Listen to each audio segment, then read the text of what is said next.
Assalamualaikum warahmatullahi wabarakatuh. Saya Muhammad Reza Saputra dari kelas 12 TKJ 1. Di sini saya akan menjelaskan sedikit tentang prinsip kerja dari subscriber internet telepon.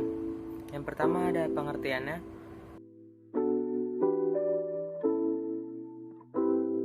Yaitu adalah teknologi penghubung dari data digital melewati kabel yang digunakan dalam jarak dekat dari jaringan telepon. Biasanya kecepatan unduh dari DSL berkisar dari 128 kbps sampai 24.000 kbps tergantung dari teknologi DSL tersebut. Kecepatan upload DSL lebih rendah dari download versi ADSL dan sama cepat untuk SDSL. Digital Subscriber Line atau DSL merupakan teknologi modem yang menggunakan jalur telepon yang sudah ada untuk menyalurkan data dengan bandwidth lebar seperti multimedia dan video. Salah satu contoh yang menggunakan DSL di Indonesia adalah PT Telkom yang dahulu bernama Speedy. Digital Subscriber Line atau DSL mempunyai komponen penting, diantaranya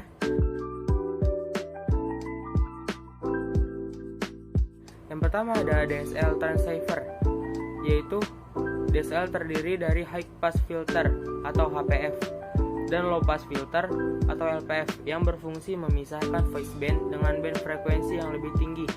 Voiceband ditransmisikan ke jalur telepon pelanggan, sedangkan band frekuensi yang lebih tinggi digunakan untuk kecepatan data tinggi antar PC filter.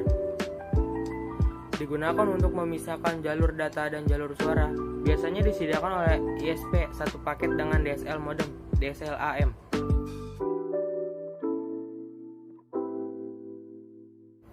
DSL AM berfungsi menerima sinyal dari pelanggan DSL dan meneruskan ke backbone berkecepatan tinggi. Menggunakan teknik multiplexing, DSL AM terhubung dengan line DSL dengan kombinasi Asynchronous Transfer Mode atau ATM, frame relay atau IP. Selanjutnya ada prinsip kerja subscriber pada internet telepon.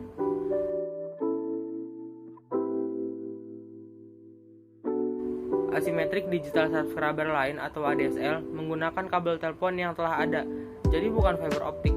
ADSL juga dijuluki revolusi di bidang internet atau istilah asingnya broadband.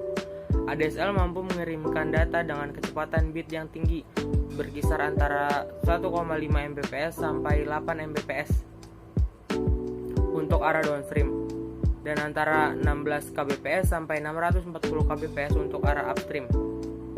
Kemampuan transmisi ADSL inilah yang mampu mengirimkan layanan interaktif multimedia melalui jaringan akses tembaga.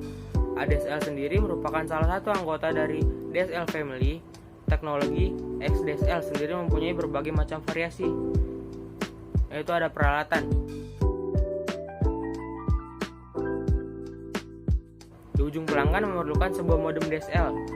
Alat ini mengubah data dari sinyal digital yang digunakan oleh komputer menjadi sebuah sinyal voltage dalam jangkauan frekuensi yang sesuai dan kemudian disalurkan ke jalur telepon.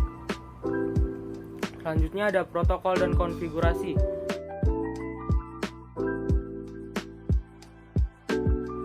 Banyak teknologi DSL menggunakan sebuah lapisan Asynchronous Transfer Mode agar dapat beradaptasi dengan sejumlah teknologi yang berbeda.